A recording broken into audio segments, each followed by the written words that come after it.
Good afternoon, everybody. I'm Ros Taylor, and I am delighted that you're all here for this plenary. I know it's been a long day, but you will really enjoy this session, be entertained, and learn loads. I have heard Luca speak twice now, and I know that he has messages for all of us. Even the word data frightens us. You won't be frightened by the end of the session. Now, Lucas Morin is currently an epidemiologist working at the Karolinska in the Aging Research Center. The Karolinska is the big cancer institute in Stockholm. And prior to that, Lucas was the director of the End-of-Life Observatory in Paris. He speaks about 9 languages, but he is going to speak in English today, thankfully. And we will be recording this session. The session will be filmed, even the jokes. Okay, thank you, Lucas. Welcome. Where is the pointer? I think it's on there. Hi, everyone. I know 5 o'clock on a Wednesday is not the sort of optimal time slot for a talk about data, drugs, and dying. The title is not from me, but I deal with what I was dealt with. I am legally obligated to say this. I do not have any conflict of interest to disclose, but I'm not against it. If you know someone who wants to give me money, please let me know. And this talk is going to be about big data, about medicines, about what we mean when we talk about the benefit of an intervention, the benefit of a treatment. It's going to be about bereavement, and it's also incidentally going to be about cats and Brad Pitt. But that's more towards the end.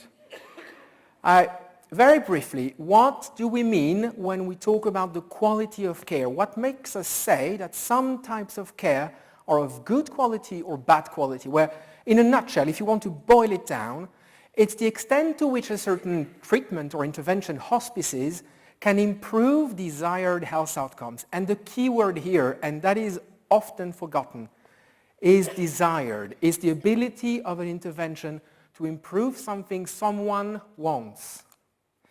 And of course, everyone in the room can easily understand very intuitively why underusing a service that could help is very unlikely to help. What is less often understood is that overuse, that is, the provision, the use of medical services that can provide or cause more harm than good, is equally bad for the quality of care.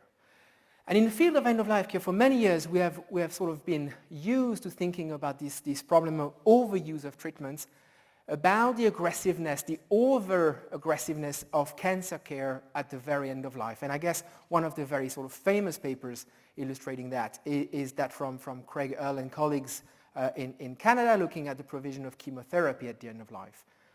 Because obviously, providing chemotherapy in the last 14 days of life of people with metastatic, very poor prognosis cancer is not such a great idea. But the thing is, overtreatment and overuse of medical services at large is not contained to end-of-life or palliative care. Actually, overuse has 2 different components. The first one is overdiagnosis, and in the UK, you are sort of leading the battle here. It's about the fact that we have a tendency, because medical techniques and imaging techniques allow for it, to diagnose conditions that would never have caused any trouble at all during a patient's lifetime. And that issue has come up very high on the agenda. The BMJ is sort of very keen on promoting this idea of overdiagnosis. And one of the reasons why people have turned very critical towards overdiagnosis is because one of the bad consequences of overdiagnosis is the tendency to overtreat. Every time we find a new problem as human beings, and especially healthcare professionals, human beings, we have a sort of compulsion to fix every problem we see. And so overdiagnosis often leads to overtreatment. That is not the only reason why we have overtreatment, but the fact that we provide medical interventions that have a trivial or negligible benefit during a patient's lifetime is often prompted by the fact that we have been looking for problems that were not really problems at all. And my presentation is going to mostly talk about overtreatment. Especially in the context of aging, or at least in the context of serious illness, you can think of 4 typical scenarios. The first one, I would say, is the most obvious one. The treatment achieves a biological target, because otherwise it would not even be allowed on the market. It makes a physiological change, but that physiological change never translates into a meaningful clinical benefit. And one of my preferred examples for this is atenolol. It's a beta blocker. It was one of the first blockbusters of the pharma industry in the 80s and 90s. It was sold millions in Scandinavia. Pretty much everyone was treated with that thing. And atenolol was really, really good at lowering blood pressure. People had a very substantial and very persistent lowering of their systolic blood pressure. But when in 2004, my colleagues in the University of Göteborg started to look at whether that reduction in BP was translating into a reduction of, let's say, mortality, it didn't. For those of you who know a little bit about statistics, 1.01 means that for every 1,000 patients treated, 10 might potentially have their mortality postponed. So nothing. And when they looked at cardiovascular mortality, and even more when they looked at the incidence of acute myocardial infarctions, although atenolol was leading to a reduction of blood pressure, people did not have less heart attacks, which means that there is no difference between receiving a drug and receiving a sugar pill. Or, to say it as Epstein, not the American one, the British one, atenolol does not reduce heart attacks or death. Patients just have a better blood pressure when they die. And that is not only sort of limited to drugs. Very recently, our colleagues at the University of Oxford did something fantastic. They did a randomized blind trial looking at one of the most common orthopedic surgeries in the kingdom. It's the so-called decompression surgeries. It's people who have shoulder pain, and we think it's because the shoulder is sort of taking too much space. We go in and we sort of shave a little bit of the bone to create more space, allegedly. And that actually came from the 50s. A surgeon said, why not? Let's try it. And people seem to get better. And surgeons did it. And it has become the third most common surgery in the UK today in people 60 plus. The thing is that no one really knows if it works. And when they did the randomized trial, they did three things.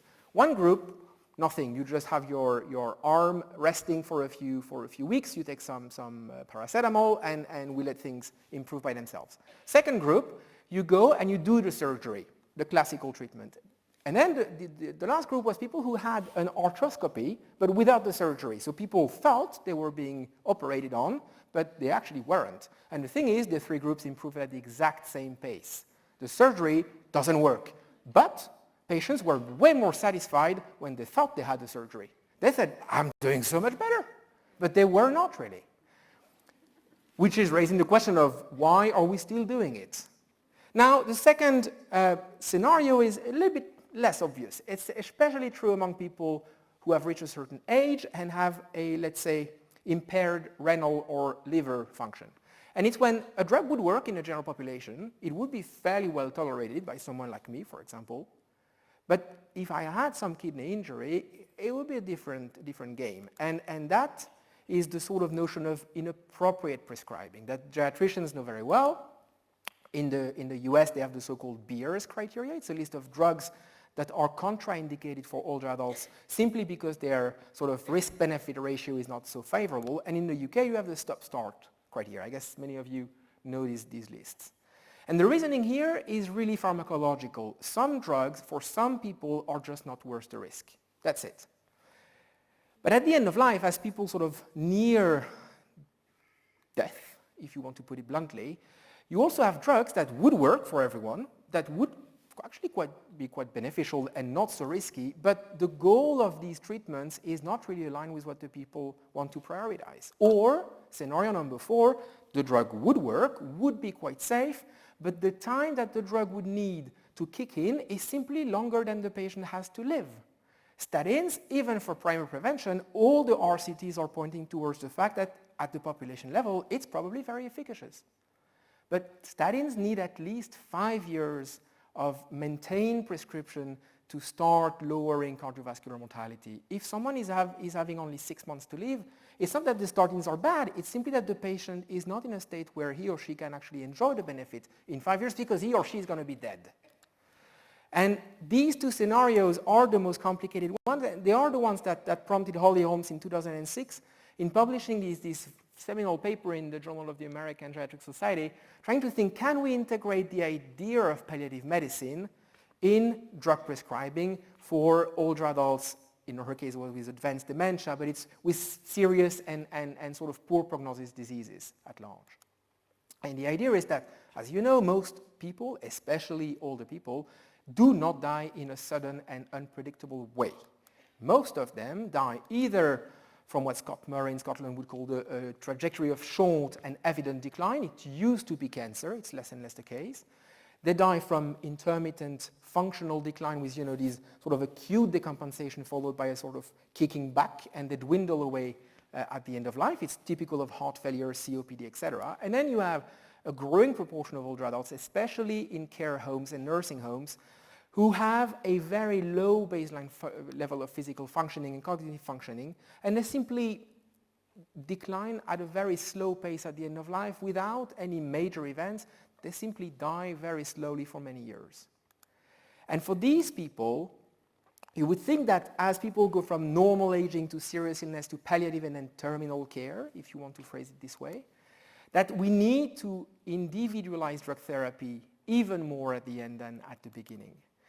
And it's especially true because these people do not die from cancer or from COPD. In the older population especially, at the end of life, the burden of multimorbidity, chronic multimorbidity, is massive. In Sweden, because we have the luxury of having access to a lot of data, I tabulated for you this sort of list of the top 10 chronic conditions in the last year of life of people 60 plus. And you see that very classically. You have the prevalence rate, the proportion of people with these diseases. But if you look at among people, let's say with heart failure, 39% have heart failure at the end of life. 39% have a clinically diagnosed and meaningful heart failure. But out of the 39%, over 70% have on top of heart failure 6 or more other chronic conditions. So saying that they die from heart failure is really a bet. It's what you write on the death certificate because, well, you have to write something. But they die with at least 7 chronic conditions. So pulling or teasing them out from another is really a challenge.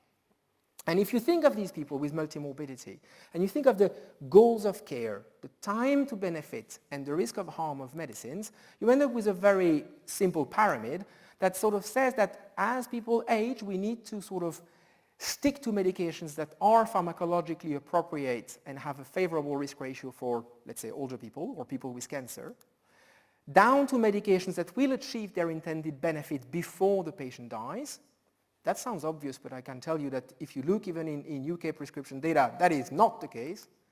And then, let's say, in the final months and weeks of life, you would progressively really narrow the scope down to medications that are perfectly aligned with the patient's priorities, and in the last days of life, hopefully, you will end up with only medications that are effective at sort of entering symptom management and pain control. What it means is that this is not only a matter of pharmacology. Drugs that are usually appropriate can become inadequate at the end of life. The question is not, is the drug safe and effective? That's what a pharmacologist would ask. You as palliative care and hospice care professionals will ask, will the drug achieve a benefit that the patient finds meaningful during the time that he or she has left? That sounds very simple, but the thing is that evidence-based medicine is really not built around that principle at all. And that's why we looked at it. This is a paper that we published in the American Journal of Medicine a few years ago, and we looked at everyone 66 plus who died in Sweden over an 8-year period, and we linked many registries, very equivalent to what is known here as the CPRD, the Clinical Research Data Link database, and it covers the entire Sweden, and we looked at especially polypharmacy. And to make things a bit sort of challenging, we looked at polypharmacy as the prescription of 10 or more medication on a daily basis. Different medications, not different doses, medications. And we have a population of about 500,000 people, 2/3 living in a community and 1/3 living in care home, which in Sweden is sort of pretty much the picture. And my hypothesis, I was very naive, I thought, people are not crazy when older people with sort of palliative-related conditions end their life or move towards the end of life, the number of drugs will decline. It doesn't. It actually increases and I don't know if you can see it, it increases by 56% the proportion of people with polypharmacy. And no, ladies and gentlemen, that is not only due to symptomatic medications, because a lot of people said, but come on, Lucas, be serious. This is just because we are prescribing a lot of pain killers and a lot of analgesics and a lot of antipsychotics. That is actually not the case. Some of them are indeed drugs for symptomatic control, but at least half of these top 10 medications are for preventive purposes. I don't think you can actually prescribe statins for sort of symptomatic management, not that I know of. But then it sort of begged the question, is it not because in our population some people die in a way that is more unpredictable than I would like to sort of assume? What if you really narrow down the population to people who die in old age from advanced cancer, a population for which it is a bit difficult to argue that they died in a certain way? Well, it doesn't change anything. So we included about 150,000 people. We used a systematic review by our colleague Adam Todd in Newcastle to identify preventive medications. And what we found is that between the 12th and the last months before death, there was literally no change in the use of preventative medications at all. Some of them actually increased. You look at antithrombotics, you look at antihypertensives. 60% of people with advanced cancer in old age received at least one antihypertensive. The mean was 2.7 different antihypertensives, and you know better than me that the systolic blood pressure of these people is not super high. So a lot of them actually fall and break a hip at the end of life. And 16%, 17% during the last months of life received statins, and obviously that was not too useful. We also saw that cost for preventive medications actually tended to rise towards the end of life. So not only are people receiving drugs that probably didn't do so much good, but it's costing quite a lot. And obviously, the more chronic diseases and the younger people are, the more medications they receive. But that is not the whole story. Even when we sort of adjusted, we accounted for multimorbidity, age, etc., frailty, functional status, we still found very, very important discrepancies across cancer types, with the most sort of poor prognosis cancers having more of the preventive medication. Think, for example, metastatic pancreatic cancer, which is not an unpredictable end-of-life trajectory. These people, 20% of them were receiving statins at the end of life. The thing is, it's a bit difficult for me. I am not a pharmacologist. I am not a prescribing palliative care physician. It's a bit sort of touchy to start saying, well, these drugs are by definition inappropriate. So what we did is we developed a set of explicit criteria by expert consensus to sort of draw a line between drugs that could be adequate at the end of life, drugs that at the very least are questionable and should not be continued in a sort of routine-based manner, and drugs that are clearly inadequate at the end of life. And for that, we convened a Delphi panel with experts from 10 different European countries, and it was a sort of online, web-only survey. So what we did is we invited 58 experts in many different fields: palliative care, geriatrics, general medicine, pharmacotherapy, psychiatry, and 40 of them agreed to participate with a fairly good European representativity, including the UK. This was before Brexit. And the question we asked, yeah, I had to have a Brexit joke, I'm sorry. The question we ask is, in your opinion, in older adults, 75 and older, so you see we actually put the bar quite high, with an estimated life expectancy of 3 months or less, so I would say quite at the end of life, how adequate or inadequate are the following drug classes? And we asked them to bear in mind two different scenarios. The first one is whether the continuation of a drug class was adequate or inadequate, and the second one is whether the initiation of that drug class in the last 3 months would be rather adequate or inadequate. Because of course, not deprescribing a drug is not the same as actively starting a new drug. And it was very simple. It sort of ranged like that from always inadequate to always adequate. And I will sort of spare you the details. You can download the paper. It's open access. If you don't find it, send me an email. My address is at the end of the PowerPoint, and I would be very happy to share it with you. But the idea is that we separated drugs that were deemed adequate, questionable, or inadequate at the end of life. And for the inadequate, no surprise, all of them are drugs that are prescribed for preventative or curative purposes. And now we looked at it in the actual population. How frequently are these drugs prescribed to older adults with 3 months to live? We included 58,000 people, mean age 87 years at time of death, so we are way above the average life expectancy.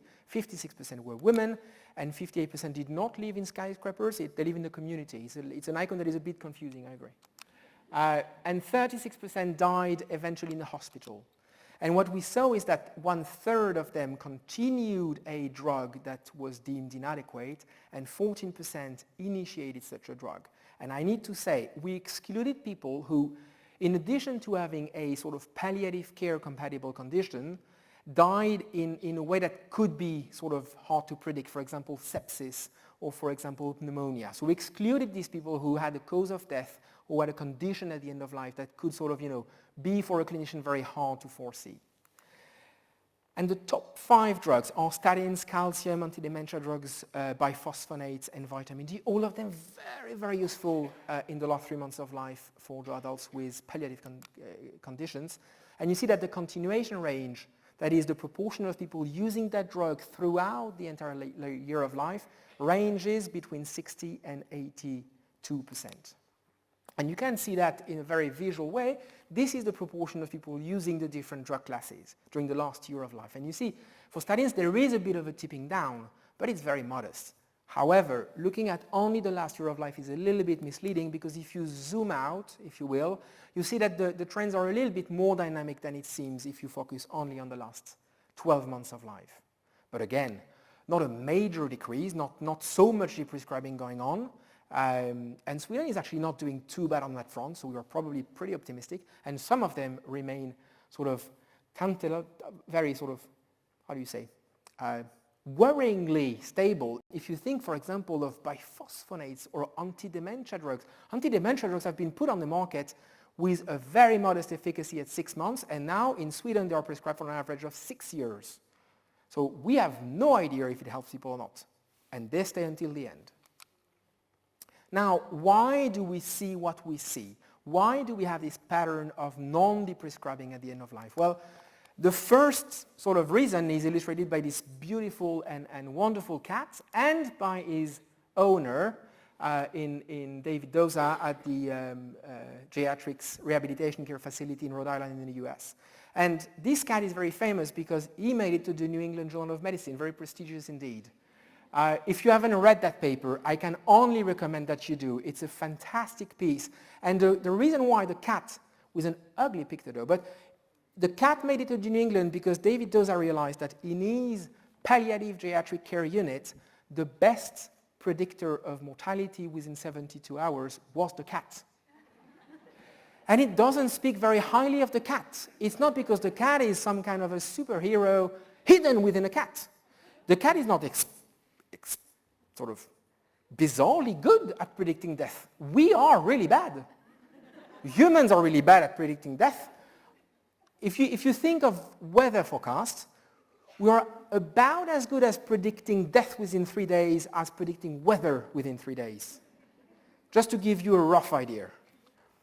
And so that's the main idea. And the reason why this is problematic for the kind of study I showed you is that when I resurrect the dead, when I take people who died, and I move back to the future to then move forward again, I am doing something that is a bit wrong and a bit unfair. It's a bit unfair to clinicians because, of course, I am the sort of smartass in the story. I know people died, and then I go back in time and I say, look, this is really bad. But of course, if I had been involved prospectively in a decision to prescribe or not prescribe a drug, maybe I wouldn't have had the same judgment. Probably so. And the second problem is more methodological. It has to do with the fact that if you start from the time of death and you move back in time 1 year, and then you move up again 1 year, well, people who actually survived because of the drugs are by definition not included in your study. People for whom the drug probably was a little bit effective at postponing, let's say, by 1 month or 3 months the life expectancy, well, for these people, I don't have any data, do I? So that's a bit problematic. It's problematic if what you are trying to do is to go beyond description. You see that what I've been talking about for now, about 15 minutes, is only about saying how things were during the last months of life. I didn't make any sort of interpretation or any prediction, or I didn't draw any sort of causal conclusion. I just described what happened. The thing is that out of about 700 papers that were published over the last 20 years in PubMed, because that's what we looked at, using sort of register big data, we found that 90% of these studies were strictly descriptive, like the ones I presented to you now, and that 75% of these studies used the sort of unfair trick I just debunked, the retrospective cohort of dead people. And that's a bit problematic, because if you think of what you can do with numerical quantitative data, I don't know how many of you are familiar with that, but with data you can basically do three things. You can describe, this is what we observe in the world that we can see, and quick parenthesis, but obviously I can only talk with data about stuff I can measure, and the measurable part of life is a small part of life. I've never measured love, and I don't think it doesn't exist. So bear in mind, I'm not trying to convince you that everything can be quantified. I'm saying when you can quantify it, you can describe it also. What you can also do is you can predict, you can make a forecast, you can try to make a link between what you have in front of you and what you think is very likely to happen in the future. And the last thing you can do, and that's way more complex, you can try to see whether something that you can observe and measure, the patient is taking low molecular weight heparin, whether that can cause something else to happen. The fact that this patient is not going to get a cancer-related deep vein thrombosis. And here it's not about predicting, it's about really trying to establish whether the drug is the origin of the result. So making predictions, very quickly. Making predictions is, if you think of Minority Report, it's not a very recent movie, I'm sorry, but you remember it's this movie where Tom Cruise was trying to predict crime using algorithms. You can also think of The Crown with the sort of tantalizing question, will Prince Andrew make it to The Crown before season 7? He had a very nice interview on Sunday. I also had to, I'm sorry. I'm French, and across the channel, we are fascinated by this. It sort of distracts us from Brexit, really. So prediction is very much in the hype right now, because we are realizing that if we use big enough computers, humans, like me and you, we are pretty bad at seeing what we call latent structures, to see beneath the data. But computers are really good at doing it. And this is what we call nowadays deep neural networks. It's a very fancy way of saying heavy computations, and computers that can see patterns that are not obvious. And the thing is that computers are, for example, really, really good nowadays at predicting which patients will get a sepsis in the ICU. And you can realize why, for a clinician, that is a helpful tool to have in the toolbox. The second reason why is because now we are actually moving towards sort of broadening the scope of what we can predict, and severe clinical complications are soon within our reach. We will soon be able to foresee, to forecast much more accurately who are the patients for whom we need to sort of keep an eye open, and that we need to sort of flag, to be very careful, and to monitor them very closely when something happens. In the field of palliative care, there is a bit of an arms race in the US between Stanford University and the East Coast, Dana-Farber and Harvard. They are trying to master these computation-based techniques to try to mine, to go in the electronic health records, not the part with the numbers, the part with the text, what you as a doctor, even in a hospice, write when a patient is coming in or getting out of your facility. For example, if you're writing to a GP, or if you're writing to the hospital physician to whom you're referring the patient. And so they are trying to harness the power of computers to see whether people, for instance, that's the case of Charlotte Lindvall at Harvard, she's trying to see who potentially had a meaningful conversation about goals of care at the end of life. And this is something they can actually extract from what we call natural language processing, the way you and me write as humans, not computers. What predictions does is you take everything you can measure and see in the data, and you give it a different importance, a different weight, to try to predict something that probably will happen. So if I'm in the room right now, I can say, for example, I've been talking for about 21 minutes, if I'm right. It's about 5:30. It's been a long day. We're in Liverpool. The weather is not so great. So there is a 70% chance that at least 10% of you will leave the room before I'm done. I'm not drawing any conclusions. I'm just sort of making a bet. I'm trying to forecast what's going to happen. And I can give these different informations different weights. How now would this be relevant to hospice care? Because you're going to say, this French guy is weird. He's been talking to us, but why should I care? Well, the thing is, that's very useful if you want to do risk stratification. Patients come in the hospice who is probably a very good candidate for a severe clinical complication, who is potentially a very good candidate, I don't know, for a severe treatment-resistant depression, for example. And prediction is pretty good at that. The second thing is trying to improve diagnosis accuracy. Computers are now better, officially better than humans, than dermatologists, to see if a patient has a melanoma, because computers are incredibly good at understanding images. We don't really know why. For example, Google algorithms are really good at perceiving that there is a dog in the picture. We don't really know why until people actually looked in the black box and they realized it's because of the background. Pictures of dogs tend to have a very specific background behind the dog. The algorithm doesn't care about the dog. It simply understands that when there is a specific background, there's probably a dog in front of it. And the thing is, as a clinician, maybe you don't really care why the computer is telling you that the patient has a 99% chance of dying within 3 weeks. As long as it's true, that's a useful information to have in your hand. And the last thing is, we could actually refine the target population. Can we predict who are the patients that will respond most to outpatient hospice care? And who are the patients who probably will not improve an inch from it? Because if you can do that, it also means you can focus your resources on those people that you can actually help. So this is pretty much on the way now. Just a few examples. You can actually try to target people who will be very good respondents to integrated palliative care in the emergency department, or you can try to foresee, to predict trajectories of physical frailty at the end of life. This is a work, very nice work done by Daniel Stowe at the University of Newcastle. And again, if you haven't read that paper, I really encourage you to have a look at it. It's brilliant work. Now the thing is, forecasting, predicting, is not the same as establishing causality. I cannot insist enough on that point.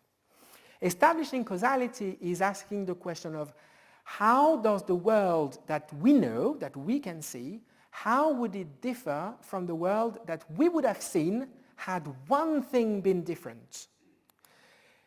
It's basically Black Mirror. I know we are in the UK, so all of you know about this show. The question is, the world as we see it as, I don't know, hospice equals 0, no one is receiving hospice care, and tomorrow, everyone is receiving hospice care when they need it. How would it change the world? How much more patients would be allowed to die outside of the hospital? How many less patients would not receive chemotherapy at the end of life? But that's the question you're asking. The world I see has hospices in it. What if hospices were everywhere or nowhere? And for example, that has been done very nicely by someone called Pedro Gonzalo in the US, looking at, in 2004, people were not allowed to be covered by Medicare for hospice care if they were nursing home residents.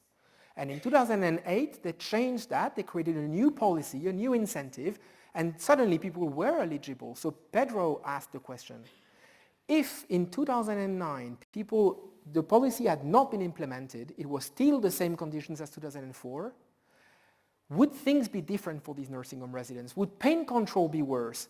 Would transitions from nursing home to hospital be more frequent? So he was trying to imagine a world where the policy had not been implemented. And he actually shows that quality of care increases, but cost increases also dramatically. Palliative care is very costly, and it's basically the cost of providing good care. But he basically debunked this idea that palliative care is very cost effective. It is not. It doesn't mean we don't need to put the money, because it is very good care. But we're not going to save any money if we do it. The thing is that to make causal claims, to establish a link between receiving a drug and having a certain outcome, randomized control trials are still the gold standard. And a reason for that is something we call randomization. I don't know if you know very well what it is, but it's basically rolling the dice and allocating people randomly in one of two different arms. you say, well, half of the people in the study will receive the drug and half will receive the placebo. And it's not because you want Mr. Bernard to receive the drug, it's because the dice have decided he will. And if you see that among people receiving the drug, the rate of adverse reaction is only 5%, while in the placebo group it's 10%, well, you're going to say the drug is very effective because it reduces by 2 the proportion of people having an adverse reaction. That's the basic principle. The problem of RCT is that they have a tendency to make us believe that all men in the world look like him. And that ain't true. At all. I'm very sorry to say that, folks, but it's not true. And if you do things right, let's say the Temel trial in the New England about 10 years ago now, maybe you're going to see this guy. But he's also not the person that actually is the real life patient we are trying to treat. The real life guy is this one. And this one is never ever going to be in a randomized controlled trial because he is too frail, too cognitively impaired, etc., etc., etc. The problem is that we are generating really good evidence that doesn't apply to the people to whom it should apply. If you take this very nice meta-analysis in the JAMA Internal Medicine about 8 months ago from Brendan Smith, she showed that randomized controlled trials of people with dialysis are so far away from people actually receiving dialysis in the real world that their mortality rate in RCTs is more than twice as less. Which means basically that everything you think is true is only true for a proportion of people that you actually don't see as real-world clinicians. That's what we call external validity. Having a true answer, but not for the people that you're really interested in. The other problem is that having a perfect answer, having a very strong study, is not really helpful if the question that you asked was not really meaningful. Deprescribing is getting a lot of traction in the field of geriatrics and palliative care. And you have really nicely done randomized trials proving that if you put enough money, if you put enough effort, you can decrease the proportion of people receiving drugs that they shouldn't receive in the first place. Very neat. I don't care. What I want to know is whether these people are doing better without the drugs that they shouldn't have received. Because I'm sorry, but if you tell me that if you put in a pharmacist everywhere in nursing homes, people are going to receive less benzodiazepines, fine. But are they doing better with other benzodiazepines? Because if they are not, I'm sorry, I prefer to put that money elsewhere. And the problem is that a lot of RCTs are betting everything on the methods and not much on whether the question is a good question. And you also need to bear in mind that we are not trying to establish a link between me receiving a drug and me having an outcome. We are trying to know whether all of you receiving the drug means that on average, your well-being and quality of life will be improved. And it's all about an average causal effect. It's not about each of you individually, I'm sorry. And that's why RCTs are really difficult, is because when you have a patient in front of you and you say, well, there is a 12% chance you have the outcome, that's not really helpful. Because the question is, who are the patients that are the most likely to derive a meaningful benefit, for example, from deprescribing? And it also means, what is a meaningful benefit? Are RCTs really measuring what patients want for themselves? Very nice paper from Mike Steinman. He looked at whether nursing home residents who had a heart attack were doing better when they were discharged with beta blockers. Beta blockers are the recommended treatments, no question. And he looked at mortality, but he also looked at functional decline among these people discharged back to the nursing home. And what he showed is that, yes, they were living longer, these people treated with beta blockers, but they also had a faster rate of functional decline. So they were living longer, but in a worse state. And one of the reasons for that is that beta blockers come with a lot of side effects, one of them being that they increase the risk of falls. And falls mean fracture, and fracture means very low functioning. And it's especially true for people who are already doing quite poorly. So the thing is, do clinical trials that investigated whether receiving beta blockers for a heart attack is helpful, they only looked at mortality and they only looked at the recurrence of stroke and myocardial infarctions. But if you ask nursing home residents, I'm giving you beta blockers, do you prefer to live longer or do you prefer to avoid a fracture? Most of them will actually say I prefer to avoid a fracture, even if that means living 30 days shorter. And then there is a last problem.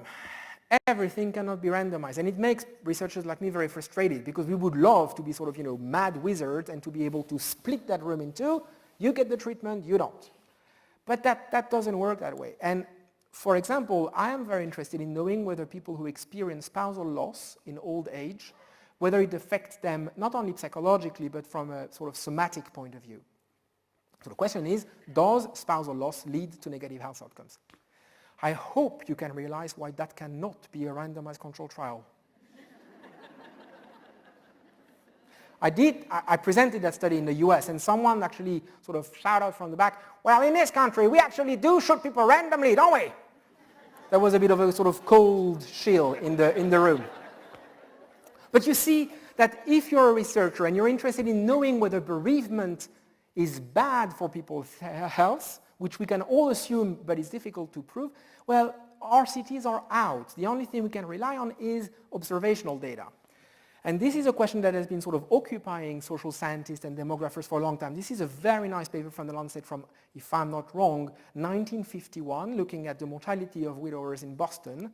And the thing is that, again, we cannot randomize people to being bereaved or not being bereaved. That would be very cruel. So what we did is we tried to think, well, if we were crazy and sort of omnipotent people, how would we do it? Well, what we would do is we would take people and we would indeed split it in two. So we did that sort of in a fake hypothetical way, and we did what we call a matched cohort. So I took every person who was newly bereaved and I matched that person to someone who was not. And it works that way. So we take people who lost a spouse between the 1st of January 2013 and the end of 2014, 2-year period in Sweden. The whole Sweden. And we look for them for at least 1 year, which means that the follow-up extends until the end of 2015. And for every person who loses a spouse, let's say on the 1st of June 2013, or the 1st of November, I guess here, we take a person that was married, had the same sex, was born the same month of the same year and living in the same zip code, and we look at what happens to that person who keeps being married. And the good thing with big data is that you have big numbers. So in RCT, what the problem is that funding is a problem, not in my case. So we have 43,000 people on each side of the study, 43,000 bereaved, 43,000 married.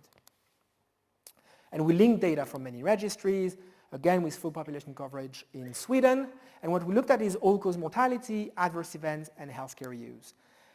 No surprise, women do better, which means that they also live more often as widows, and the mean age in the study at time of spousal loss was about 79 years, which means that this is a very geriatric population, right? Now the question is, when you observe people, if you don't randomize, the main problem is, are these people what we call exchangeable? Could they have been in each other's shoes, if you pardon my French? Well, as far as we can see, yes, matching on sex, date of birth and zip code actually allows for balancing pretty much everything we can see, including cardiovascular drug use. So as far as we know, these people are very comparable, which means that everything that happens to them afterwards cannot be due to that. And as you can see, on average, during the year that followed spousal loss, bereaved individuals died at a pace that was 66% higher than people who remained married, which is a very strong causal effect. I won't bother with the statistical details, but the thing is that, interestingly, the gap in mortality between the newly married and newly bereaved and those who kept being married was greater at the very beginning. So the impact of bereavement kicks in very rapidly and then sort of fades away, let's say, after about 1 year. I forgot to tell you, yes, we did exclude people who died together. So if two members of the couple were in the same car, in the same accident, they are out. So the effect of bereavement here is not the fact that people tend sometimes to die together. They are out. And mortality is, of course, very unevenly distributed. Male do really bad when they lose a wife, while the wife are doing pretty okay. And contrary to common wisdom, the effect of bereavement does not seem to be so much weaker among the oldest old. A lot of people came to me saying, well, you know, when it happens after 80, it's so expected, everything is normal, it's like the normal course of life, it cannot really have an impact. Wrong. It's not because something is normal or sort of anticipated that it doesn't hurt people. That's basically the conclusion of this graph. You see that the line represents the excess risk of death, and you see that it never goes below 1. So even among those that were centenarian at time of spousal loss, which is quite a fair age to die, even they suffered from losing their spouse. And the most interesting result to me is that I had the hypothesis that those who would suffer the most after spousal loss were those who had been caring for a very seriously ill spouse.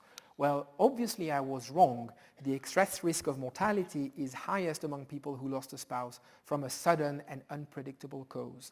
So the less sort of coping and the less caregiving, the stronger the excess risk of death afterwards, which also goes against a lot of things we hear in the palliative care community.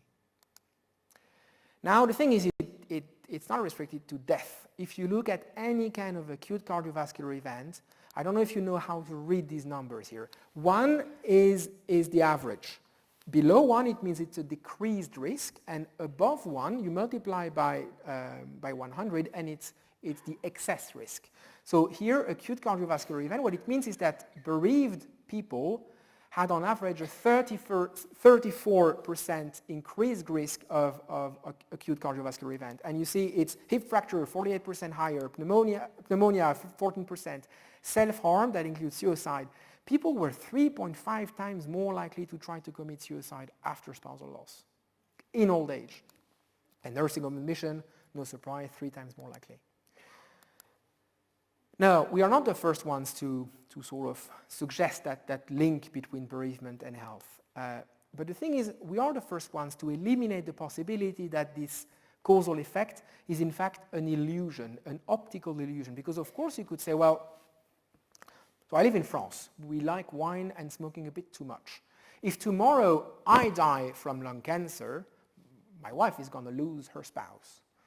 But if she gets a cancer afterwards, is it because she lost me, or is it because we were actually sharing the wine and the smoking, right? It's called shared lifestyles, and nasty habits tend to be more shared than the good habits. When one exercises, I can promise you, I don't.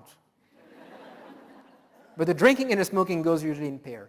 So the problem of that is that because people are not randomized, you can never know if it's the effect of bereavement or if it's the effect of having lived a life with someone with whom you shared a lot, basically. And for that, we have something called negative control. So it's something that people, if some of you have been working in laboratory sciences, you know very well is when you do an experiment and you put the wrong product in a Petri dish. Because if nothing is supposed to happen, well, if something happens, you're in trouble. It means your sample has been contaminated, right? Well, I applied the same principle, and I said, well, I know oxidative stress and everything, but come on, even if the psychosomatic effect of bereavement is quite strong, the likelihood that losing a spouse itself can make a tumor grow within 1 year is very unlikely. 20 years, 30 years, why not? Stress is a pretty bad exposure. But 1 year, it's very, very unlikely. If I see an effect of bereavement on 1 year risk of cancer among people who did not have cancer at the beginning, it probably means these people have this shared lifestyle, and it's not the effect of bereavement I'm looking at, it's the effect of shared lifestyles. Well, I'm very lucky because it's not the case. If you look at these two graphs, it's the incidence of new cancers, the first year on the left and the complete 3 years on the right, among people who are married and bereaved. And if you cannot see both curves, it's because they overlap perfectly. What it means is that the effect of bereavement is the effect of bereavement, not the effect of some kind of artifact. So in old age, spousal bereavement has a causal effect on both fatal and non-fatal outcomes, and I can say that even though I did not randomize these people because the ethical committee was against it, the detrimental effect is especially strong among older adults who died in a sudden and unpredictable manner, which means that bereavement support is one of the core missions, especially of outpatient hospice care and palliative care facilities and teams. You have a lot of work to do with these people, not people who lost a spouse from cancer, dementia, heart failure. They, of course. But there is also a lot of work among the spouses of people you never saw in your facilities, in your beds, in your wards. And you're going to say, well, the thing is, there is a 1.8% absolute increase in mortality, 1.8%. So it's 4.5 instead of 3.2. That's quite small, right? The thing is that because spousal bereavement affects so many people every year, in the UK it's about 300,000 older adults who lose a spouse every year. So because it's so many people who are affected by this experience, even a tiny, tiny, tiny excess risk can actually end up being a very large body count, number of casualties. So it's not only about caring for the health of individual patients, it's also about trying to keep in mind the health of the population at large. Even a tiny excess risk for each individual person in a country like the UK, it actually can end up being a lot of people who died. If bereavement did not have an effect on mortality, in Sweden, 1,800 people less would have died during these 2 years. That's a lot of people. Very few drugs can actually claim they save 1,800 lives every year. If you're interested and if you are using big data, I can only encourage you to submit. There is a special issue of Palliative Medicine. I have the distinct pleasure of being the co-guest editor with my colleague Breitje on Whittaker Philipsen in Amsterdam, and the deadline is the spring 2020. Please do send articles, manuscripts, even more reflexive pieces. We are really sort of welcoming any kind of insight you can provide. Thank you very much.